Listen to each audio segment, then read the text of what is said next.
Welcome to the Craftsman Online podcast, the only 5-star rated Masonic podcast endorsed by the Grand Lodge of New York. Any opinions, thoughts, or viewpoints shared during this program are that of the individual and do not reflect the official position of any Grand Lodge, appendant, or concordant body from which that member may hail. I'm your host, Brother Michael Arce, co-founder of CraftsmanOnline.com, and you've joined us for our episode on our Masonic journey, especially the idea of making a good man better, as May is National Mental Health Awareness Month. And on this episode, we're lucky to welcome in two Texas Freemasons, a repeating guest and a new brother on, both worshipful brothers, Chris Adams and Aaron Chambers. Welcome back to the podcast, guys. Thank you, brother. He did it in stereo too. And like, as I mentioned, that was perfect. We're going to be having a conversation on how each individual man's journey through Freemasonry provides the opportunity for us to better ourselves. Sure, no problem. Masonry, since I got out of the Army, I was looking for camaraderie, and I happened to go in one time and got a petition, but never did fill it out.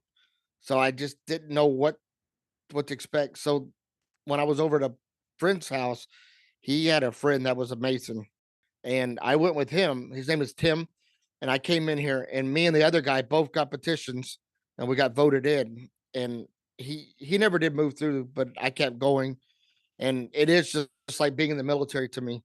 So I felt the camaraderie again, as I was missing a lot before, and it gave me more value to my life and more of something to look forward to, like getting A certificates, being a worshipful master, and going through the chairs. And it was just, it was all over again, like the military. So it was great. I also noticed that you challenge yourself more than anyone does, because I remember learning my work with Chris.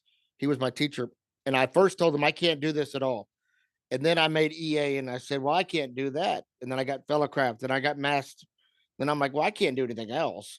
And then I started going to the chairs. I'll never be worshipful. Then I made worshipful. And then that's teaching certificates. I can't do this. And I finally got an A certificate. And I'm like, well, I guess really you can do anything you want if you just set your mind to it. But see, I never would done half this stuff in front of anybody before I was a Mason. I had no self-esteem, no self-worth, just really was down on myself. And I really think I wouldn't be here today if I hadn't joined Masonry. So let's talk about the part where you said you were down on yourself. So you were kind of going through a downward cycle. It's interesting because I was kind of in a transition space too when I approached the door of a Masonic lodge that was just beginning to go through my divorce. I was also going back to school. I had a lot of stuff that was going on. And the last thing, honestly, that I really needed was more studying and another distraction. But it turned out to be a really positive influence in my life because I also got to be around other like-minded guys, which we talk about the like-minded men in Masonry. So speak to that a little bit. Like where were you at that point in your life, mentally and physically, as you were getting ready to go knock on that door of the lodge? I was, like I said, looking for the more of a group camaraderie that I had in the military. I always have someone watching your back, or if you needed someone, they would be there. And I said, well, that's kind of like the military. So I came in, and there was way more here than I ever got in the military. And I always will have someone here that I could call up in a moment's notice and get someone to help me with anything. And it doesn't have to be a monetary value. So before I knocked on the door, I was very depressed and self-loathing, I guess would be a good term, and just basically didn't like who I was. Like I told Chris, most of my anxiety issues are almost gone, and I never thought that would happen.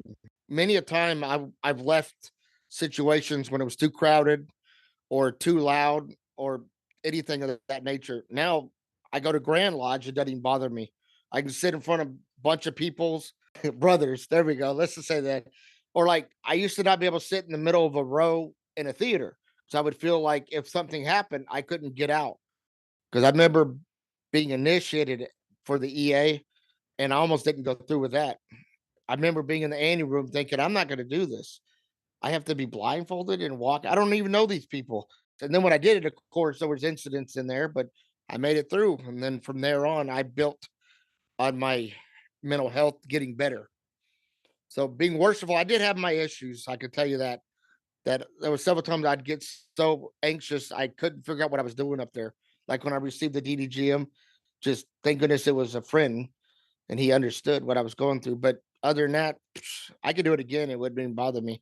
So you're talking about some anxieties you had about sitting in the East. Uh, and I think that happens with a lot of people.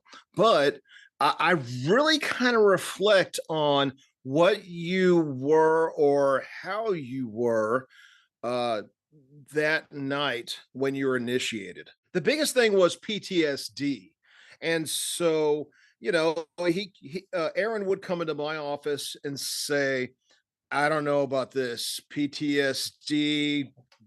I don't know. And I'm like, don't worry about it. It'll be okay.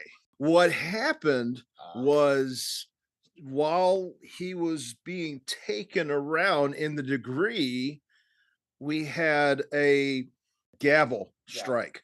And to him, it sounded like a 22 shot, right? Whatever. Yeah. Triggered me. And yeah, so, whatever. and it literally triggered you into a self-defense mode. Anyone that comes through Masonry has their own demons to tackle trying to get through this. Because how many people have you taught said, I could never do this? It's not a perfectioncy exam, it's a proficiency exam. So I really think Masonry helps everyone in their own way. And I think it made me a better father, a better grandfather, just all around a better person. And I still get bouts where I'll be kind of anxious to go to a meeting, like a stated meeting or something, and then I'll kind of ignore it and get to it because I know everyone here will watch my back. One of the themes you're speaking to, which is really cool, that if our listener is not a Freemason and hasn't even thought about becoming a Mason yet, and you've heard us throw this term around, I'm sure on the episodes before, like-minded men, like what does that mean? I would say, Brother Chris is a great example of this. Tell me any other organization that you would try to join or affiliate with where brothers would go out of their way. We talk about accessibility and, being open to, handicaps and all.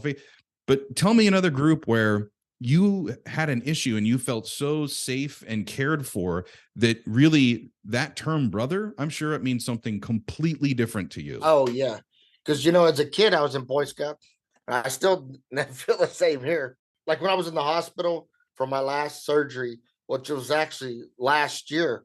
This is the anniversary for my back surgery. And people would call me, text me, see how I'm doing. We all meet at a cafe down the road every Sunday. Who can make it? Anyone who can make it. And we would eat. And he picked me up several times. One time, another brother took me to the VA hospital in Houston. I never got that anywhere. Even being sick and you're out for a little while, somebody will text you, where you been? Make us more of a family than a brotherhood. I was also thinking there's usually a conversation we have with, I think, all brothers now to a certain part of the third degree during the Heramic legend. And there's a certain part of that drama which can be very traumatic to brothers that would have anxiety or PTSD symptoms or conditions. How did your lodge go out of the way to kind of assure you that everything was going to be safe and okay during that part? So we were aware of how this can go majorly wrong. And so what happened, I just said, Aaron, do you want it like everybody else, or do you want the special one? And I kind of got it from that point that he was really formed to kind of have the same experience as everybody. So he said, well, I want it like everybody else. Okay, then we'll go ahead and do that. That was for later on. The EA people right. you didn't know nothing. Right.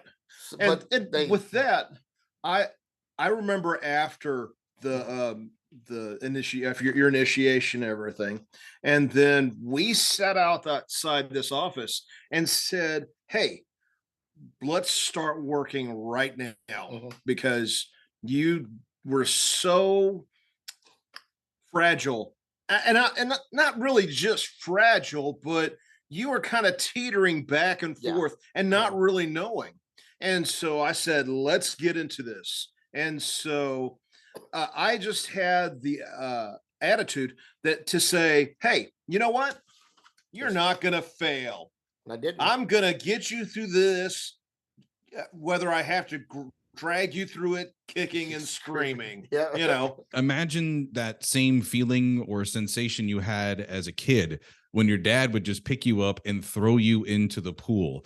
That's exactly what most of us feel like after, I would say, the EA degree, because we're not used to seeing ritual. We're the things that they talk about. And it's not like it's mind-blowing because it's so explicit. It's mind-blowing because it's so esoteric. It's so like, wow, these are questions I've been asking my whole life, and these guys are telling me that there's a path to get to the answers. So most of us, as kids today would say, are kind of shook just from that experience. I couldn't imagine also going through it with some of the physical stress that would come with, okay, I'm blindfolded, I'm hearing sounds, I'm being touched by other people, I'm close, there's smells, I'm sweating, the fear and all of that starting to kick in. That's a challenge to overcome just on its own. You had the thing of going, I don't know if I can actually get through this degree, to where at the end of it, we had to go side by side and say, hey, you're going to get through this degree. Yeah. I would have loved to have been in the preparation room when they brought out the cable tow. Yeah, it was a bit trippy. You want me to do what with this?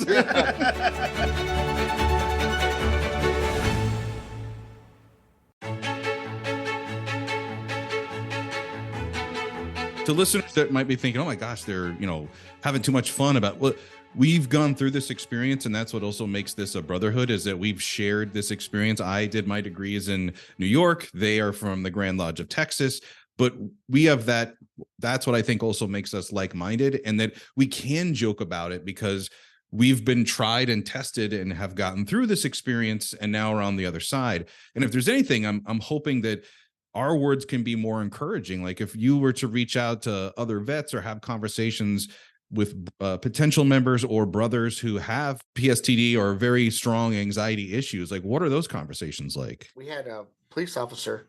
He was so nervous and people were messing with him. No, in the Grand Lodge of Texas, we don't do haze. not haze. My fault. Just to put that out there. We were teasing him, but I pulled him aside and told him, you're going to be A-okay, man. Enjoy it. I said, enjoy every bit of it. It's fun. And absorb it and have a blast. And he did. He wasn't nervous after that. But I just noticed, I could see the nervousness in him. And I was like, I don't want him knocking someone out or whatever. So I just said, enjoy it. Have fun. No one's going to hit you, shock you, nothing like that. And he had fun.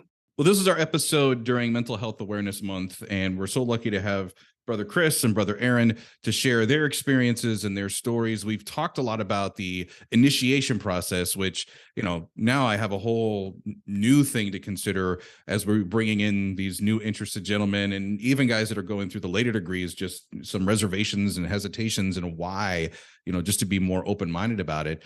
But you also made a point earlier, Aaron, when you talked about the ritual kind of gave you a place to find your center, and the studying gave you some foundation. I've not really ever heard that expression before. Usually the ritual and the studying and the catechism can honestly, in some cases, bring out stress for those of us that aren't used to having to memorize something or speak in front of others. How did you find relief in doing that work? Anytime I challenge myself, it's kind of a new to my brain. Like when I did powerlifting and competition, the competition was what I look forward to. Or when I did karate tournaments, the tournament is what I look forward to. So anything I'm going toward, it's an adventure, and it empowers me to do well. So to turn in my EA work, then to turn in my fellow cup, get my A certificate, whatever it may be, it empowers me to do better. And that centers me. And I have to say that there's a lot of unknowns right at first, to where you have to go through this degree. Okay, I lived through that. Okay, now you have to prove proficiency. And so that was a stopping point for you. Mm. You had the motivation to learn, and then to actually open lodge and turn it in. We have to do that in front of other people, other Masons. And so if they give the thumbs up, then great, we can do this. Well, Aaron didn't get the thumbs up. And so what happened off that? He said, work on it a little bit more, brother. And that was just like somebody taking their hand and hit him on the top of the head and said, no. And that was a sticking point for you, I think. Yeah. In the fact that if you work really hard and you think you really feel that you are ready and somebody says no, then what was it like for you? Oh, it was only like, I guess, a day that it bothered me, because when I went to 242 to study some more. That's another lodge, by the way. Oh, it's another, yeah. But they have study sessions there 3 times a week. And some people quizzed me jumping orders of the question, and I got them all right.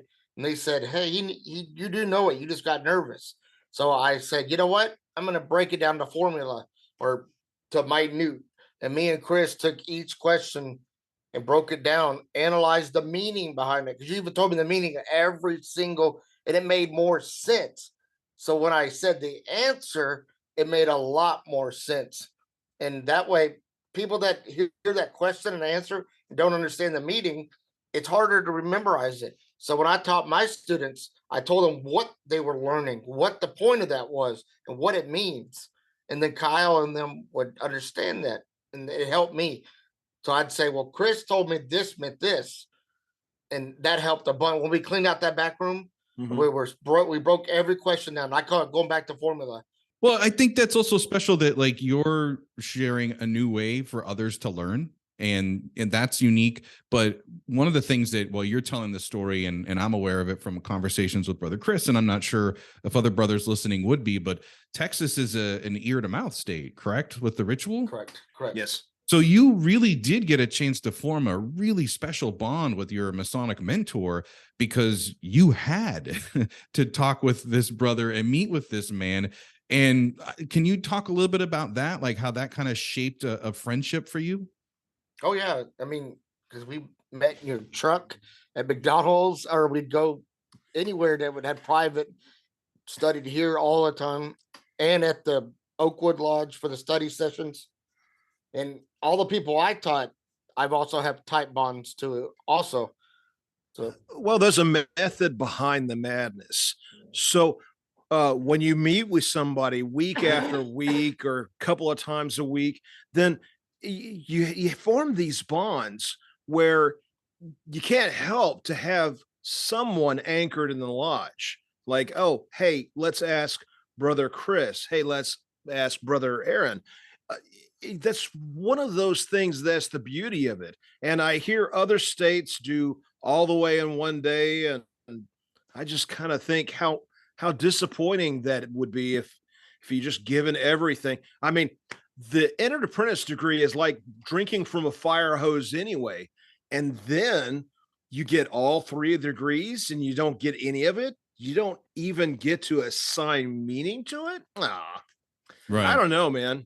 And I'm not trying to knock the decisions of other Grand Lodges. It's just that's how we've learned it, and we think it's the best. Of course, it's special. No, it's a special thing, and it shows you can do stuff. We have 1 year to learn our EA, 1 year to learn our fellowcraft, but we're not going to need that, and then 90 days to learn our masters.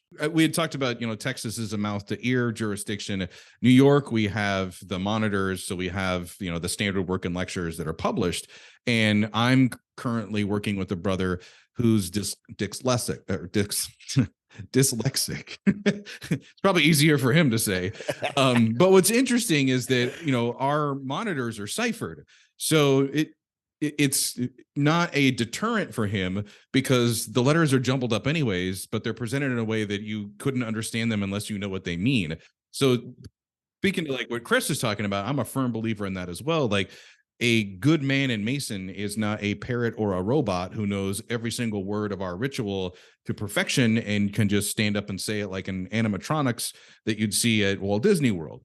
No, a good man and Mason is someone who can sit there and talk to you about some of the larger themes behind the working tools, or affinities to certain parts of the lectures that they have because it resonates with them on a personal level. That's what makes a good man and Mason. It also shows a good teacher to be able to take those questions, which are like, hot shots to the shortstop, and you're sitting here like, man, this thing is coming at me. I don't know. I've had to say that so many times, and it's actually been a way to kind of reignite my passion whenever I've had kind of a dip in the craft, because I think we all go through it. You get frustrated sometimes with, sometimes the lodge drama or politics, and you get this new brother that comes in and they're just full of all these, like, tell me about the ancient mysteries. And you're like, yes, let's have this discussion. I look forward to meeting with you once a week to have these points. And so I think it's really special because I feel bad our listener can't see it, but I can see you guys like sitting right next to each other. And I'm guessing that before Aaron petitioned the lodge, you probably would have passed each other as strangers on the street, right? Well, I probably would have laughed at him because he's such a little man.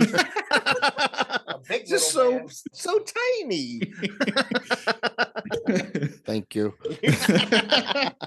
It's pretty safe to say now, like, you're probably closer than I would say best friends could probably. I'm a mental health counselor in a prison, so I can't joke like that to anybody in there, even other therapists. So, this is a good outlet for me too.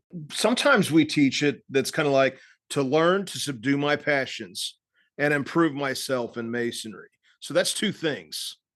But if you've already learned how to subdue your passions, so we can separate it into three: to learn, because we're always learning, to subdue my passions and improve myself in Masonry. And I think that's those little things that makes people go, never considered that before.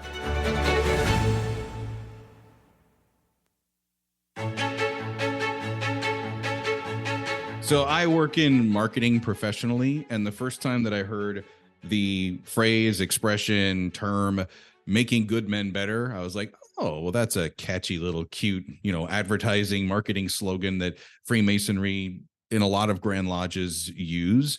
But exactly what does it mean? And I think over the years, my idea of what making good men better has evolved. So it's one of my favorite questions to ask all brothers that come on the podcast. And I'll start with you first, Chris, and then Aaron, you can chime in. What was your reaction the first time you heard making good men better? And then do you hold that same position now? Has it evolved or has it stayed the same? Oh, it's definitely evolved. Making good men better, it still works. It's just how, okay? Because how it improved me is different than how it improved Aaron, different how it improved you and anybody else. And so when somebody calls me and says, hey, how is this going to change me? And I'm going to be like, I don't know. It will change you, but I can't tell you how it's going to change you. I can tell you how to change me. For me, it's a central truth, and that it, evolves for every person. What do you say? Like I tell people, I'm a recovering alcoholic also, and a drug addict. So on pain prescription meds, I had so many surgeries that I kind of got hooked on the med. One of the sayings is to circumscribe your desires and keep your passions within due bounds. And that really helped me focus on not drinking. I'd come to the lodge where you can't drink here in Texas Masonry. So I'm safe from that here. But it's when I'm VFW and DAV and all that other stuff, they go to bars. I can't go there. I may cave and I may not. I just don't know. But here I'm safe around great men that wouldn't let me drink, even if there was alcohol here. There's no way any of these people would let me do that.